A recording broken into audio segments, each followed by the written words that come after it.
So tonight we're gonna have a couple of ministries come and share what they're all about, what they're doing. How many? Somebody made a statement, and I've heard this several times, and you've probably heard this. But as a pastor, I attend these meetings and such, and they ask us this question: if your church suddenly disappeared, would anybody in your community know you're missing, or would they miss you? So that's the reason we need to have community outreaches. We have 28 missionaries and missions agencies that we support, both local and international. And Gateway, you guys have changed your name, so I have to look at all my notes. Gateway Women's Care is one of the ministries we support every month, and we're excited about that. So, and again, my encouragement is all of us be involved in doing something to help someone else. So here's the skinny. You know, if you let the Word of God get inside of you, develop a prayer life, develop relationships with other people. How many know that's going to move you spiritually forward and you're taking steps? How many think that's healthy? And then another way to be healthy is to volunteer. We have a great dream team. Our dream team is our volunteer force here of people who help us do what we do. But then the fourth additive to that is we need to be reaching out to our community. So we've got lots of things we are already doing in our community. Joshua's going to come up at the very end and share with you what we're doing in our community. But before all of that happens, I would like for Paige White and Lori Mayhew Brown to come up. They're with Transitions LifeCare. That's a hospice organization. So y'all give them a hand as they come. And as they come, let me say that, you know, this is a little sensitive, but Francoise Louaye, she went to be with Jesus in December, and all of us that went to see her were touched when we went to Transitions. I'm looking for the name. I've got all Transitions LifeCare. I got it right. Okay.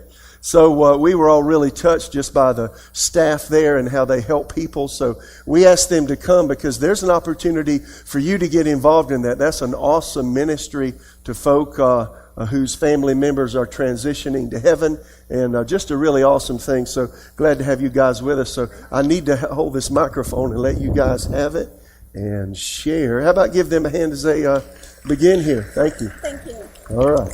So, good afternoon, everyone. Hi. Thank you. So, I am Lori Mayhew Brown. I'm the volunteer manager for Transitions LifeCare. Transitions LifeCare was founded in 1979, and Dr. William D. Dunlap, which is a founder member of our organization, is a well-known cardiologist in the area, and he worked with vets, and he also had a private practice. So after hospice became a model form over in Europe, they started to bring it to the States. And one night he was walking the halls and he heard one of his patients calling out, moaning in pain. And he was at that very end stage, and he was alone and he was by himself.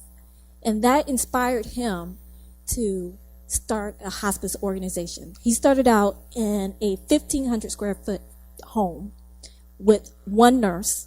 That first year, they saw only 8 patients. They provided 8 patients with end-of-life care. They started out with a $40,000 budget. Today, we're more than just that small hospice. Today, we have a $400 million budget. We serve 689 patients with hospice care on a daily basis. We have over 1,000 palliative patients on our service. We started out with the name of Hospice of Wake County, but in 2010, we decided that we're more than just Hospice of Wake County. We serve more than Wake County. We serve more than just everyone in that area. We're now Transitions of LifeCare because we believe in transitioning our patients from one service line to the next so we can embody all the care. So we take a very holistic approach. So not only do we provide hospice, we are also a palliative care service. How many of you are familiar with palliative care? Okay. This allows patients to continue treatment while they're still benefiting from being less symptomatic.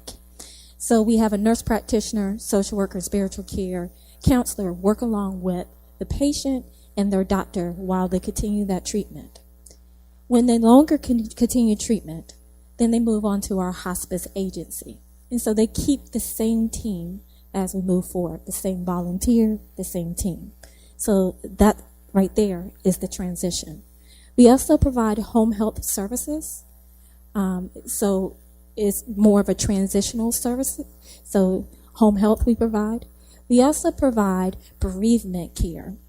And that is a community at large project. So regardless if you receive our service from the hospice organization, if you're on our service, you can still receive bereavement care.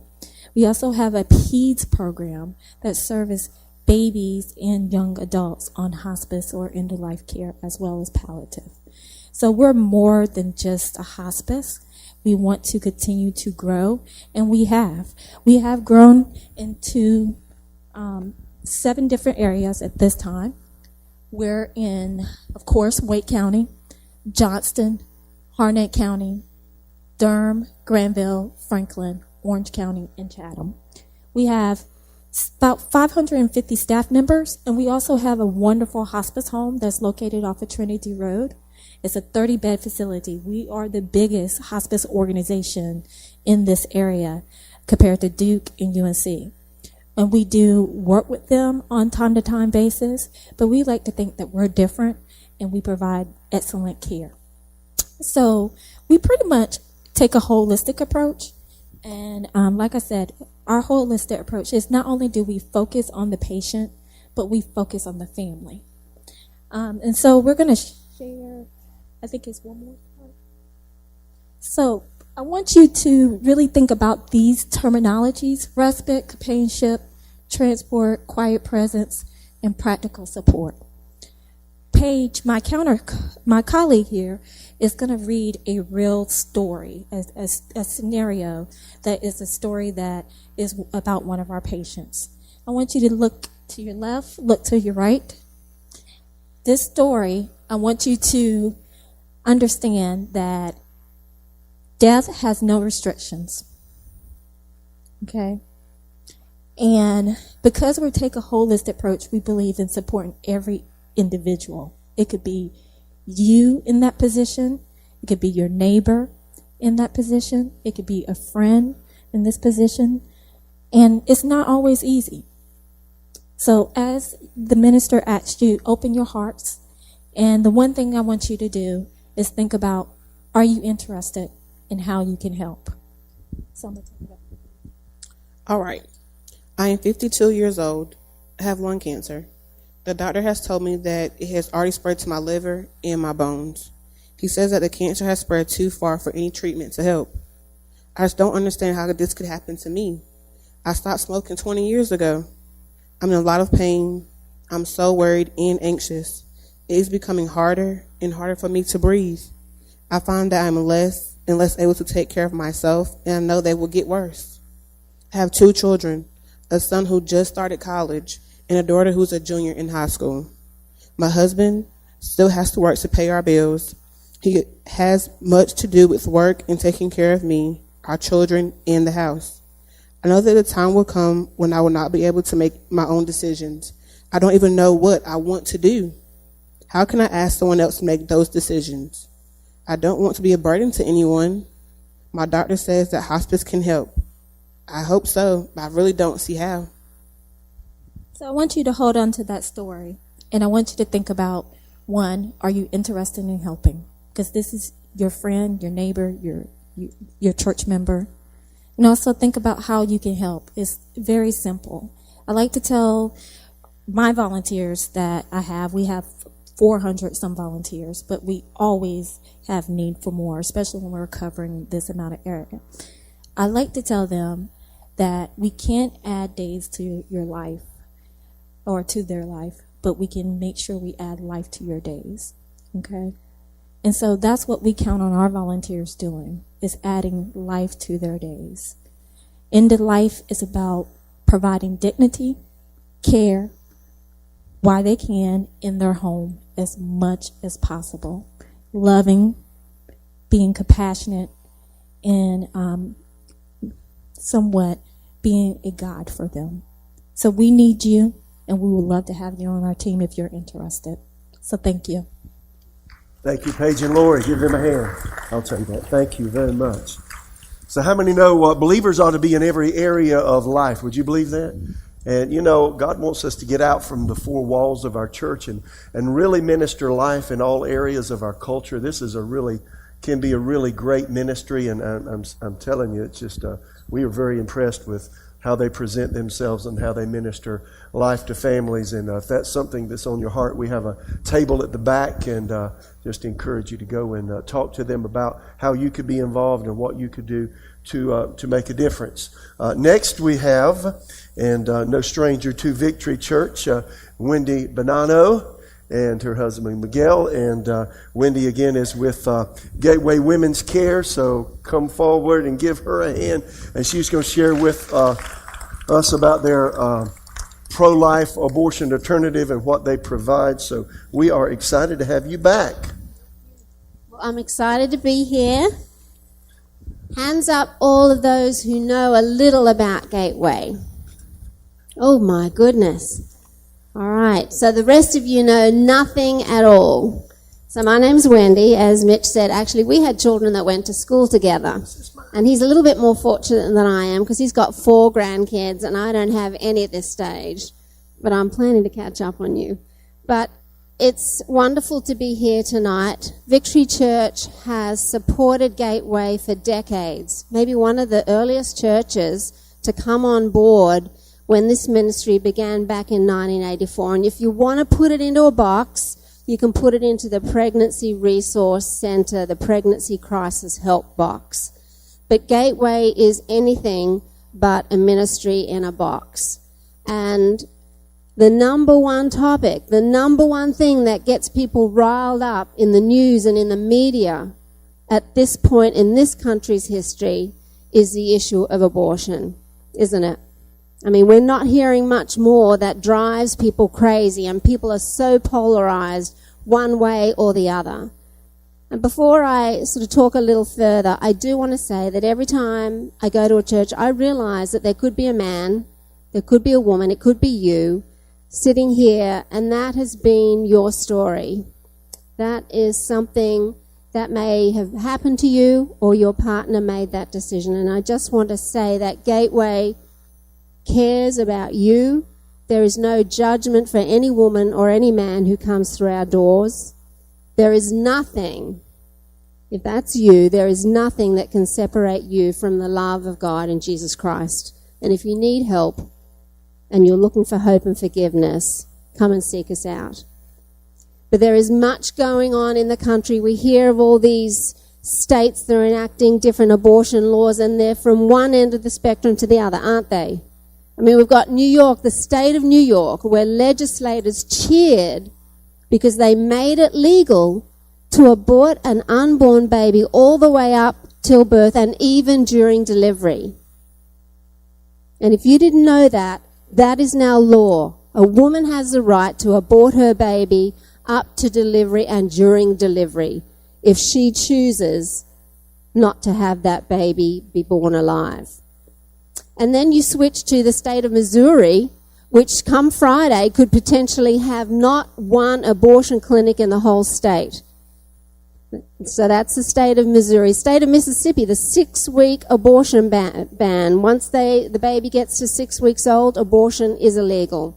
And other states that have introduced the heartbeat bill. As soon as a heartbeat is detected, abortion becomes illegal. And I don't know if you realize that the heart begins beating at about 17 to 21 days in utero. So that is way before any ultrasound machine can determine that a woman is pregnant and that there's a beating, living human being inside of her. So in the state of North Carolina, we have this end of the spectrum to the other end of the spectrum. Some time ago, a federal district judge ruled that the law in North Carolina, which banned abortion after 20 weeks, and that's the current law in this state. It is legal to abort an unborn baby up to 20 weeks.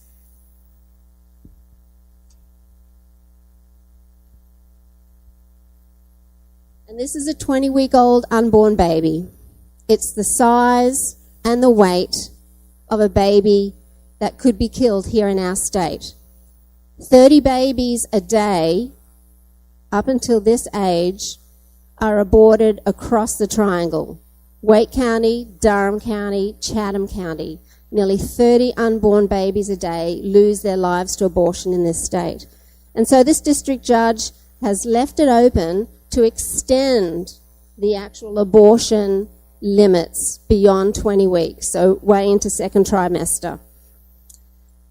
And yet, we now just recently, you may have heard that a bill that is being proposed, and it was actually passed by the House, vetoed by the governor, and we're waiting to see if the Senate will override the veto, was the Born Alive Baby, it's not called the Born Alive Baby Protection Act, but it's along those lines that if a baby is born alive after a failed abortion, that doctors must by law provide the same degree of care to that baby as they would to any other infant.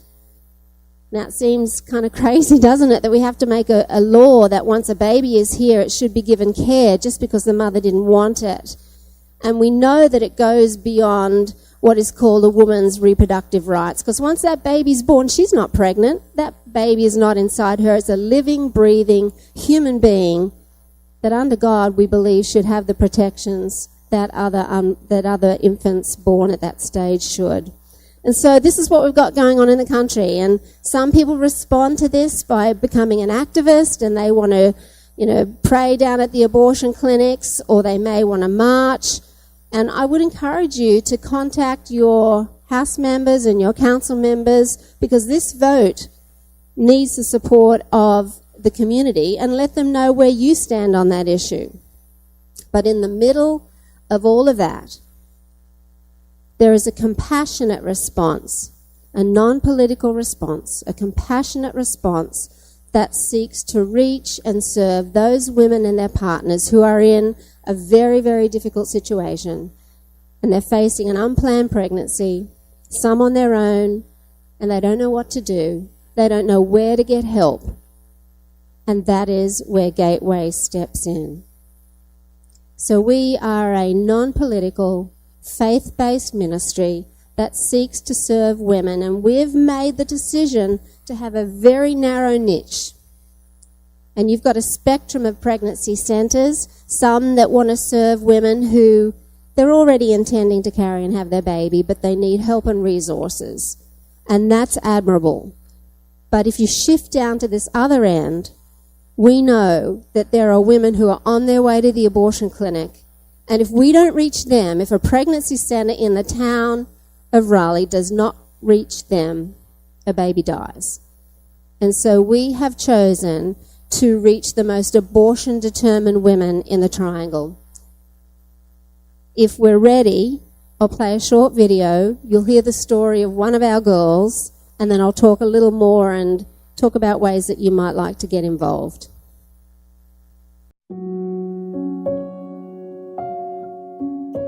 "13 years ago, Jana found herself lying on an abortion operating table, tears streaming down her face as a nurse tried to assure her of the decision she had just made. All she wanted to do was jump off that table and run out of the building. But it was too late. She vowed she'd never get an abortion again. She went on to have a son, but a few years later she discovered she was pregnant again. She was scared, and the timing couldn't be worse. She Googled information on abortion clinics and clicked on an ad for Gateway. At Gateway, our mission is to empower women to choose life for themselves and their unborn children. Through the effort of the counselors at Gateway, by God's grace, Jana ultimately made the decision to choose life and gave birth to a beautiful baby girl. This is just one of thousands of stories of abortion-determined women across the Triangle searching for information about abortion clinics each year. At Gateway, women and their partners find help and hope, compassion and care, education and resources, and the strength to choose life for their unborn baby. Every day, we open the doors of Gateway, and Jesus brings in the world. A world that is lost, a world that is hurting, a world that needs Him. But right now, there is no pregnancy center in Durham. With the 6th highest abortion numbers in the state and 2 abortion providers, Durham needs a pregnancy center. We see this incredible need, and we feel God's call. And now, Gateway is opening a pregnancy center in Durham, summer 2019. Come with us as we expand across the triangle under our new name, Gateway Women's Care, to reach more, serve more, and save more lives. In Raleigh, and now also in Durham.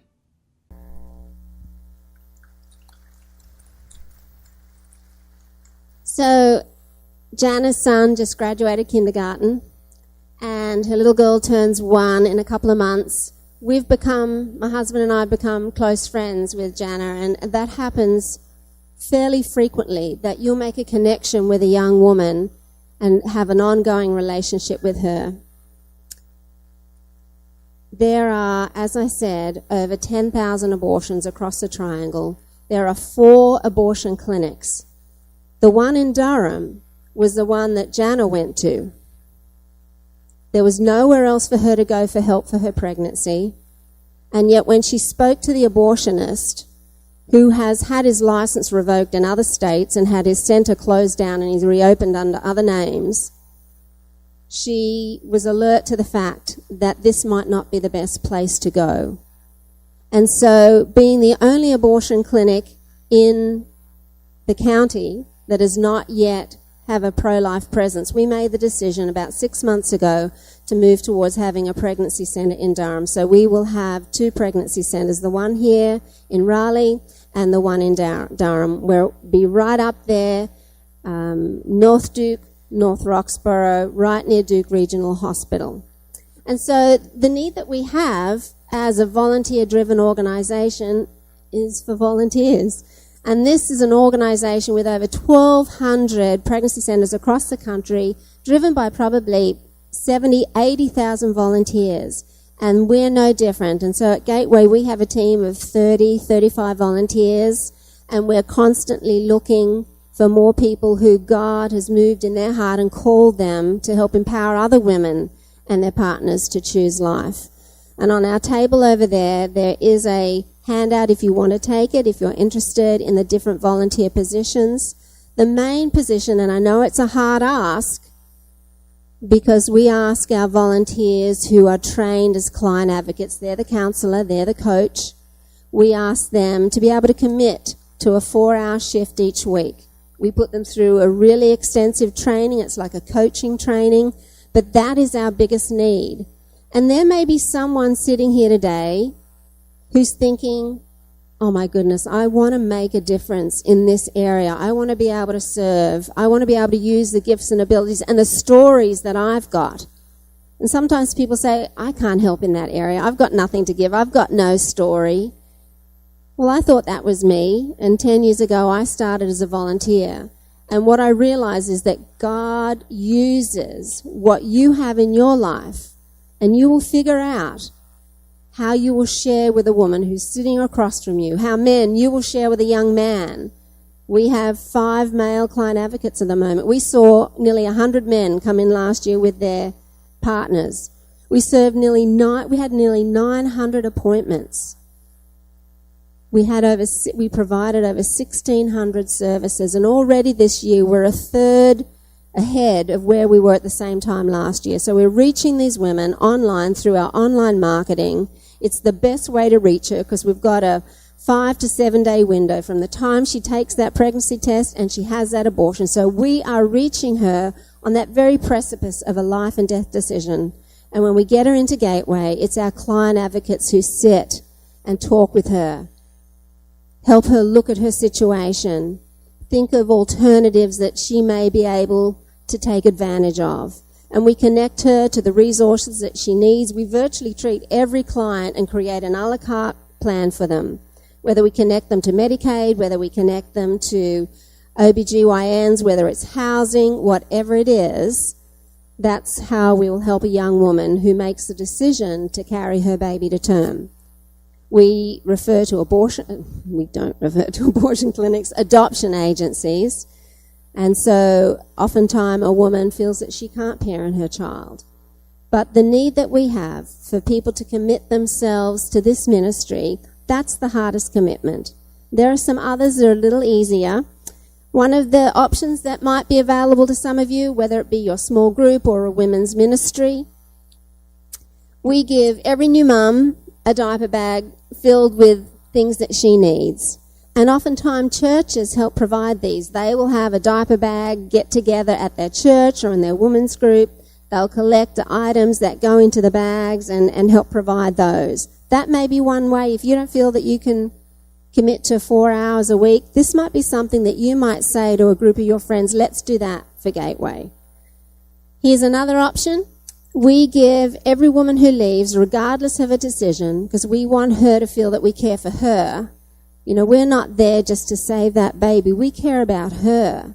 And so we give every girl that leaves a little gift bag, and it's filled with really nice things, nail stuff, you know, hygiene things, you know, things that women might like.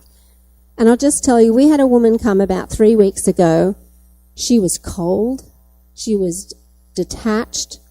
One-word answers, yes, no, yes, that kind of thing. And she obviously didn't want to be there, and she wanted to get out as quick as she could.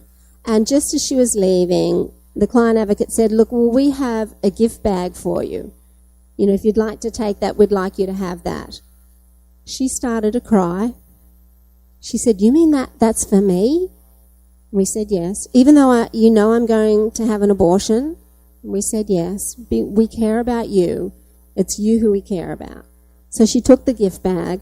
That was on a Thursday. The next Monday when we rang just to follow up to see how her procedure went and to make sure that she was okay, she said, you know what? My boyfriend and I changed our minds. We listened to what you had to say. You cared about me genuinely. And we went home and we made the decision that we could do this together. And so love and compassion, support and care is what it is that Gateway does to help women in need. And I just want to finish because I know I'm way over. Sorry, Mitch. But I just wanted to say as we were singing that song earlier, bodies are being raised. That happens at Gateway. Babies' bodies are being saved. Giants are being slain. Prayer does amazing things, and it takes women away from that abortion decision in a way that nothing else can. But yes, we need a move. Miracles happen when you move. We need a move. And I believe that God moves through you and me through the church. So let me encourage you that you make a move and get involved. So thank you. Give her a hand. Thank you. Wendy, thank you. That was awesome. All right, I'll take this from you. Thank you. Thank you. Wasn't that awesome? We have some great local ministries that we have been supporting for a long, long time. So you have some tremendous opportunities to be involved on varying levels. At this time, I want Joshua to come up. Joshua is not only a praise and worship leader, but he oversees outreach at Victory Church. How about give Joshua a hand? Tell them about what we're doing, guy. So you all know that we are busy as a church. We're in Smith Elementary doing mentoring. We're providing backpack or food through the Backpack Buddy program. We're in Southeast Raleigh High School doing the Fellowship of Christian Athletes program with them. We are at With Love from Jesus. We are at the Raleigh Dream Center. We are in Wallace. And those are just all of the local things that we do. But what I want to point out with both of these organizations, you know, with Transition LifeCare, I want to drive home the point that people die alone, and they don't have to. I want to point out that with Gateway, that we, as the body of Christ, as the church, have an opportunity to walk with these women, and I'm sure maybe even some men at times, through some of the hardest seasons in their life. Now, here's a question for you, church. What is our vision statement here at Victory Church? Helping people become who God created them to be. We get to help people become aware of the fact that they are so loved by our Father. You get to sit beside these people. They might be afraid. They might just need somebody to hold their hand and say, you know what? It's going to be okay. My God loves you. But we have that opportunity to do that. In addition to that, June 8th, we're going to be at the Raleigh Dream Center on McMakin Street. That's June 8th. That's not this weekend, but that's next weekend. And again, we have an opportunity. We have an opportunity. We have an opportunity. Jesus says, what you have done to the least of these, you've done to me. He said, I was hungry. He said, I was thirsty. I was imprisoned. I was naked. And what you did to, or what you did for these people, you've also done to, and you've done for me. So let's minister to the Lord. Let's minister to these people. If you are interested in finding out more information about Transition Life Care or about Gateway, we have set up the kiosks in the back. If you are interested in signing up for the Serve Day on June 8th with Raleigh Dream Center, there's also a kiosk in the back with all three of those in there. And you can go in there and you can sign up tonight. Somebody say tonight. Tonight. Don't put it off. Just sign up tonight. Right now. Don't do it. Don't leave. Just sign up tonight. Sign up tonight. And we will make sure you get the information that you need. We will put you in contact with whomever you need to be put in contact with. Y'all, we have an opportunity to make Jesus known. Let's not pass up the opportunity. Amen. Am I good, Pastor? You're good. I'm going to dismiss this? Is No, that what you got? All right. Yep. Everybody, give him a hand. He's just a great guy. How many know Jesus said, if you've done it to the least of these, you did it to me? So how many know what we do to others, we're really doing it to him? So when we're ministering in Transitions Life Care, or we're helping with the with Gateway Women's Care, or we're helping in Smith Elementary, or we're helping rebuild houses in Wallace, or whatever we're doing, when we're ministering to someone else, how many know we're affecting Jesus himself? So just really encourage you to get involved. Lastly, my encouragement is, often the thought is, well, I'm not quite ready. I just need to get myself more spiritually in shape. Listen, you know what I found out? And I'm so glad. One of the reasons I'm glad that God called me to ministry when I was 18 years old is it forced my hand to get out of my little cubicle and my little box of thinking and go and live to meet someone else's need. And what I found was I had a boatload of needs in my own life, and all of us still do in varying ways. But you know what you find out? When you reach out to meet somebody else's need, God reaches in to meet yours. How many hear what I'm saying? So again, I've said this so many times. God turned Job's captivity. Job 42:10. The Lord turned the captivity of Job when he prayed for his friends.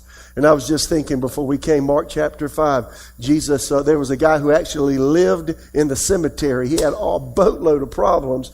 Jesus came and ministered to him and set him free. Everybody in the town was afraid of him. Nobody can handle him. Jesus ministered life to him. This guy came back up to Jesus before he left town and said, well, Master, I want to come with you. And Jesus said, no. No, you go to your family, you go to your friends, and you tell them what the Lord has done for you. See, this guy was, just fresh out of demonic control, fresh in the hands of Jesus. And he was a newbie in the things of God. And Jesus said, no, I want you to go tell people what's happened to you, because Jesus knew full well, if you want to be ministered to yourself, minister to someone else first. Stand up on your feet. I appreciate everyone in here. Thank you for all of those that volunteer at Victory Church. And again, I can encourage you to consider all of these other things that we're involved in. And again, thank you for coming tonight. They'll be at the table here. So go in the back and make conversation and talk to them about what they're doing. And I think that'll be great. So how about let's bow our heads in prayer, and we'll just dismiss just like this. Is that all right? So Father, thank you so much. Lord, you minister to us day in and day out. You have given us your life. You have given us your nature. Lord, you have revealed yourself to us so very, very well. Thank you for the life change that you've brought to each person in this room. And now, Father, I ask that you would empower each one of us to go and make a difference in another life. And Lord, thank you for these wonderful ministries that have been with us tonight. Lord, thank you for what they represent. Thank you for all of the people that they minister to. Thank you for Transitions LifeCare. And Lord, thank you for what they provide for families all over the Triangle area. Lord, speak to us if you would have us to be involved in that. I believe there are people in the room that you would speak to help them. Father, thank you again for all of the years we've been able to be partners with Gateway Women's Care. And Lord, thank you for Wendy and all of her team that are helping the men and the women who come. And there are those here that you may be speaking to get involved and help them. Father, thank you for the privilege of being partners with these organizations. And thank you for speaking to us and enabling us to minister life. And as we do, thank you for ministering to us. In Jesus' name.